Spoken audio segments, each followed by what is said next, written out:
সূরা আন-নাস পবিত্র কুরআনের ১১৪তম এবং সর্বশেষ সূরা। এটি মদিনায় অবতীর্ণ হয়েছে এবং এর আয়াত সংখ্যা ৬।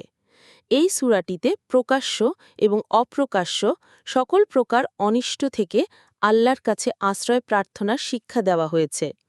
বিসমিল্লাহির রহমানির রাহিম। বিসমিল্লাহির রহমানির রাহিম। পরম করুণাময়, অসীম দয়ালু আল্লাহর নামে শুরু করছি। কুল আউযু বিরাব্বিন নাস। বলুন, আমি আশ্রয় গ্রহণ করছি মানুষের পালনকর্তার। মালিকিন নাস, মানুষের অধিপতির। ইলাহিন নাস, মানুষের মাবুদের। মিন শাররিল ওয়াসওয়াসিল খান্নাস, তার অনিষ্ট থেকে যে কুমন্ত্রণা দেয় ও আত্মগোপন করে। আল্লাজি ইউয়াসউইসু ফি সুদুরিন নাস, যে কুমন্ত্রণা দেয় মানুষের অন্তরে। মিনাল জিন্নাতি ওয়ান নাস, জিনের মধ্য থেকে অথবা মানুষের মধ্য থেকে।